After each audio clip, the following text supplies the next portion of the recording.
Правила у нас уже как бы ставшие классическими, то есть мы последние уже 2 года соревнования проводим по самым таким простым демократичным правилам. То есть у нас есть легенда со списком контрольных пунктов. При помощи GPS-навигатора эти контрольные пункты находятся. При помощи цифрового фотоаппарата фиксируется факт взятия точки. Ну и потом на финише фотографии сдаются и, как говорится, подсчитываются очки. Ориентирование 2008 года уже не первое. И в этот раз организаторы решили сделать трассу доступной не только для высокопроходимых джипов, но и для стандартных внедорожников. 2 класса приняли участие в закрытии сезона 2008. Стандартный класс и класс спорт. На традиционном месте, где проводится регистрация участников, еле хватило места всем желающим принять участие и посмотреть на это увлекательнейшее мероприятие.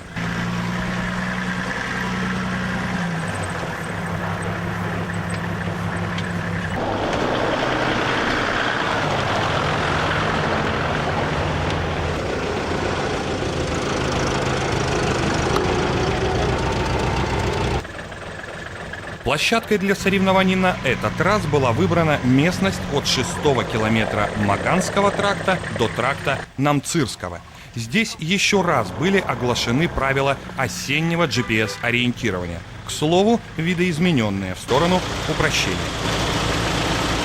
Сегодня у нас стимул, по-моему, очень даже приличный соревноваться, особенно для спортсменов. Комплект хорошей грязевой резины, новый, еще на дисках и плюс с бесплатным шиномонтажом. У нас, по-моему, таких призов еще богатых никогда еще не было. На прошлых соревнованиях не обходилось без участников на двухколесной технике. На этот раз также несколько веллеров решили попытать счастье в заснеженном лесу, правда, вне зачета. У нас на трассе еще будут велосипедисты вне зачета идти, да? Как бы воспринимайте их тоже как полноправных участников. Задавить не старайтесь. А за это баллов не дают, да? Нет. Если бы давали, вы бы их тут передавили. На старте. На старте еще. Также в традицию соревнований уже вошло правило награждать экипаж, участник которого сделал самый креативный снимок при взятии точки. Поверьте, таких бывает немало. Прошлый победитель фотографии, вот жвачки, они показали фотографию, да, девушка, лежащая в лесу, топором в спине, около номера. Ну, как бы... Весело. Да. Мы подумали, что как бы веселее этого трудно что-то себе представить. Если только ниже. Да, приз достался им. GPS-ориентирование – это умение ориентироваться в пространстве при помощи спутниковой навигации, которая в обязательном порядке должна присутствовать в каждом автомобиле. Также на руках у членов экипажей должны быть цифровые фотоаппараты. Это неотъемлемый атрибут гонки, без которого судьи на соревнования просто не допускают. Я еще раз остановлюсь на процедуре, как говорится, фиксирования точки. Ну, у нас потому что новичков много. Как фиксируется взятие контрольного пункта? Там табличка такая есть с номером. Становитесь так, чтобы было видно ее, номер, в кадре фотоаппарата. Одной рукой касаетесь таблички, другой рукой касаетесь машины. Не дерево, таблички именно. Что? Не дерево, на котором она стоит, а именно Таблички, да. Они высоко, да? Часть будут сюрпризы. Так что, как бы, там немножко акробатические номера придется выполнять, как бы, и тоже вверх-вниз тоже смотрите. Они не все на фиксированной высоте стоят. Не уносить с собой. Нельзя. Цепочку. Нет, Или одним человеком. Нет. Один человек должен это делать. Вот так вот. Дотягиваться. Поэтому Только... можете брать самого там длиннорукого, длинноногого там. А ногами можно, да? То есть Можно, ногами да, можно вот так руками рукой, ногой там дотянуться. Можно открыть багажник, можно открыть дверь. Лебедку, антенну нельзя. На этот раз не только точки стоили одинаково, что делало фактор скорости основополагающим, но и старт был необычным. Перед тем, как получить легенду, так называется листок с названием точек и их координатами, штурманам предстояло совершить полукилометровый марш-бросок за ними. Также организаторы решили дать и общий старт.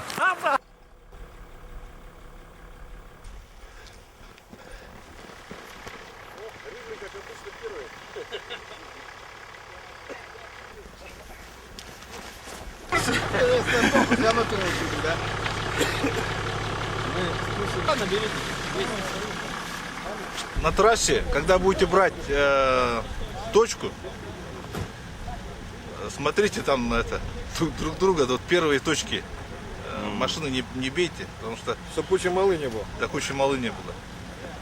И самое главное, ребят, еще раз напоминаю, с собой контрольные пункты не брать, не передвигать. К слову, непосвященному зрителю непонятно, почему машины участников после старта еще долгое время остаются без движения. Хотя все просто. Забивать координаты в GPS-приемнике в движении на бездорожье достаточно проблематично. Поэтому перед тем, как отправиться на взятие контрольных пунктов, штурманы вбивают заветные цифры в навигаторы и прокладывают свои маршруты к ним. И лишь после этого отправляются в путь.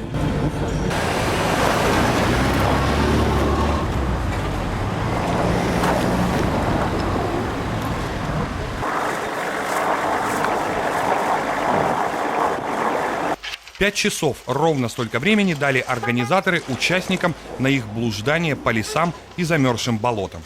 За каждую минуту опоздания в финишный лагерь спортсменов ожидали штрафные очки. Что касается первых точек, то там действительно нередко происходят так называемые заторы. Конечно, если можно применить это слово к лесной чащобе. Дальше автомобили начинают растягиваться.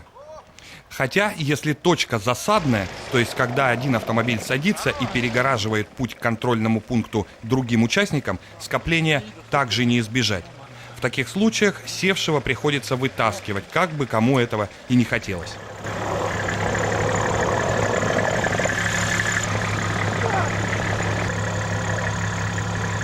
Когда вот размечали, тоже тут целый час сидели в этом озере, провалились тут что-то. И ничего с собой не захватили, кроме зубила и молотка. И долбили лед. А так это вы все испортили? Да. А когда я вышел из машины, я тоже провалился тут еще. Потом и Дима провалился. Мы с мокрыми ногами. Так, мокрые ходили, ходили. Березы все там повалили. В чем заключается задача участника соревнований и как ее выполнить? В идеале задача предельно проста. Загрузить в GPS координаты искомой точки, определить направление и расстояние до нее, поехать и найти. Но если бы все было так просто.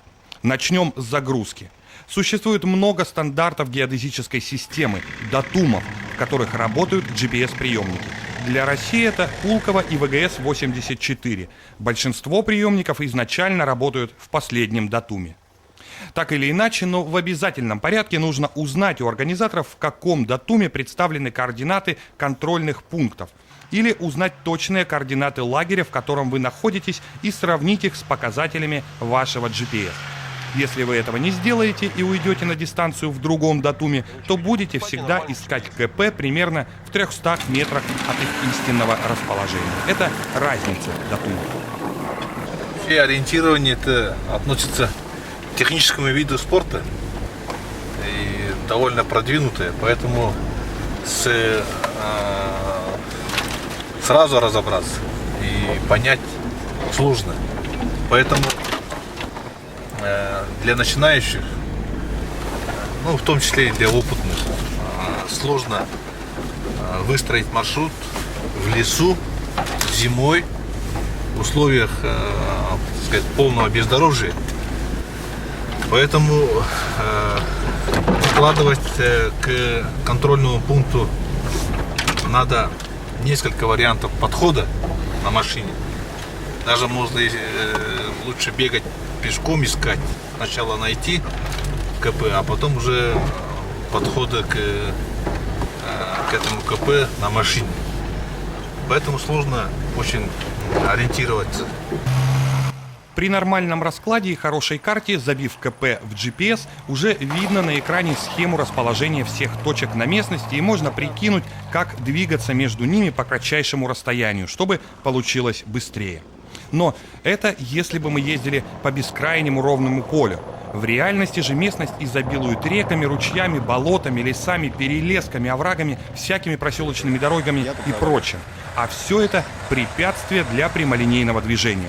Так что проскочить напрямик от точки до точки во внедорожном ориентировании вряд ли удастся. Поскольку у нас таких крупномасштабных карт нету, в основном ребята ездят по координатам. И сложность еще заключается в том, что надо делать это на время,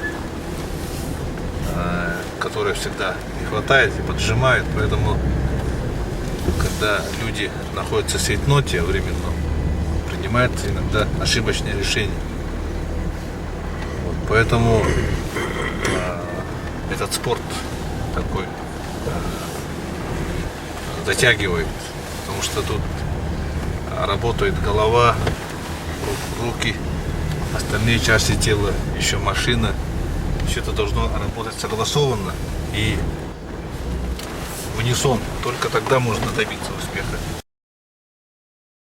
На предыдущих соревнованиях по GPS-ориентированию цена каждой точки варьировалась в зависимости от сложности взятия. Самые дешевые точки стоили по 50 баллов, а самые дорогие – по 500. И думать, лезть ли в болото за 500-очковой добычей или прокатиться с ветерком по 5 100-очковым точкам – задача штурмана и всей команды. На этот раз организаторы уравняли шансы участников, сделав все точки одной цены – по 10 баллов. Именно поэтому спортсмены пытались не только отметиться на максимальном количестве контрольных пунктов, но и уложиться в отведенный лимит времени, чтобы избежать пенализации. В тех соревнованиях, которые у нас были, мы выставили точки разных весовых категорий, разной стоимости. Они, значит, сложность заключается в том, что надо стратегию выработать, а это не каждому под силу. И те соревнования показали, что разброс готовности участников очень большой.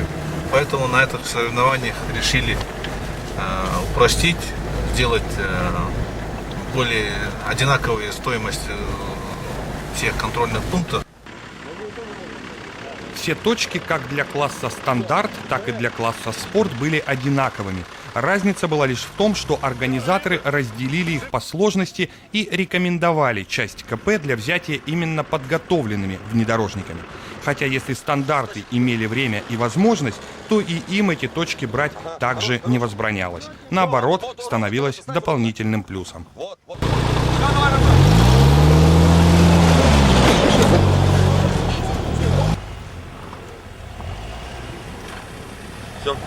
На протяжении всех состязаний по трассе между контрольными пунктами курсировали судьи. Как ни странно, но и они в некоторых местах начинали путаться в многочисленных дорогах, которые буквально за 2 часа появились из ниоткуда.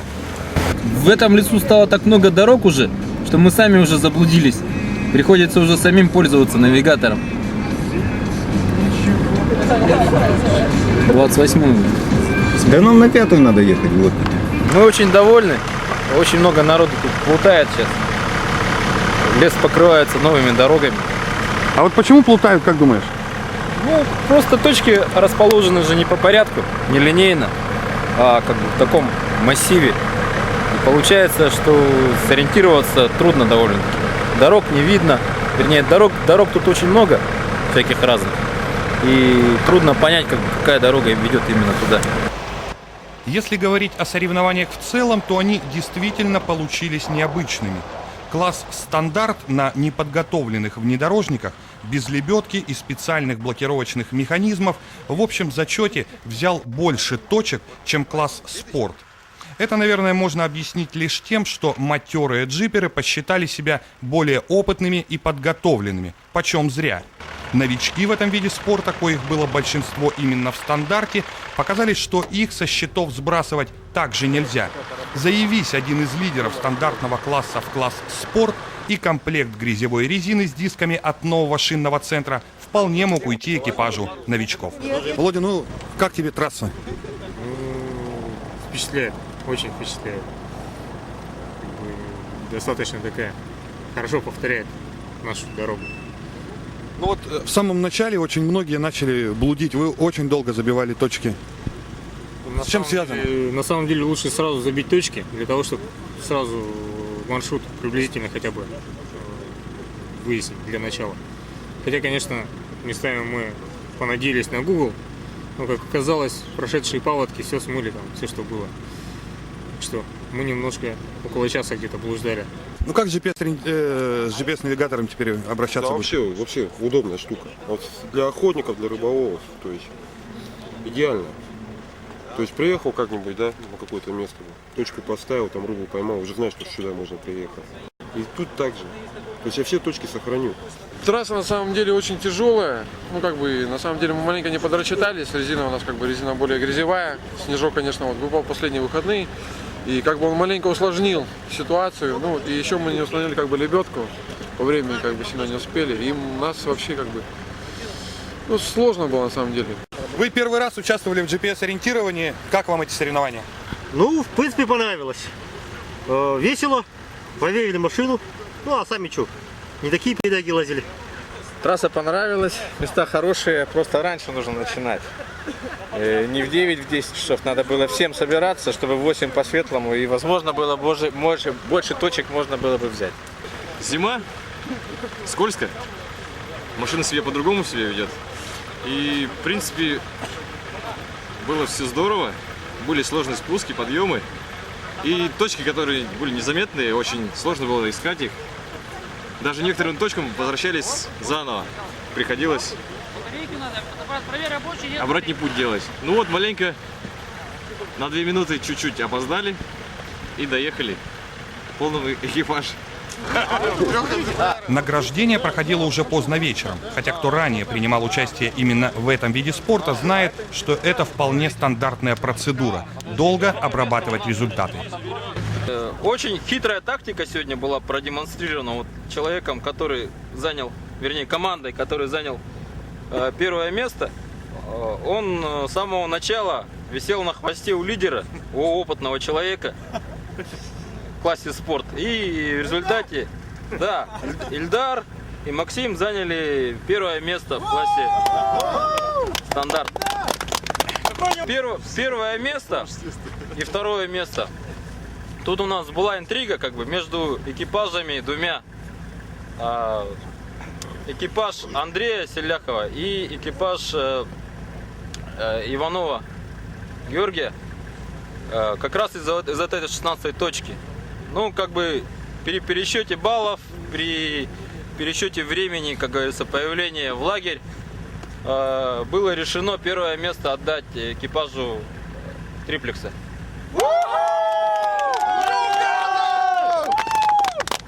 Второе место у новичка, вот у Андрея, в классе спорт, по-моему, тоже очень большое достижение. Человек никогда раньше в соревнованиях не участвовал. Ну, честно говоря, я не ожидал его выиграть вообще, начнем с этого, да. И как бы, ну, до сих пор не могу поверить, и, ну, шокирован, наверное, где-то даже, может быть. Ну, я слышал, что вот именно 33-й размер, это была мечта, да, какая-то твоя? Да, 33-й размер, это, ну, максимальный размер резины, который можно поставить на мою машину. Вот, и как бы целенаправленно она выращивалась под 33-ю резину. Не жалко было отдавать такую резину? Нет, не жалко абсолютно.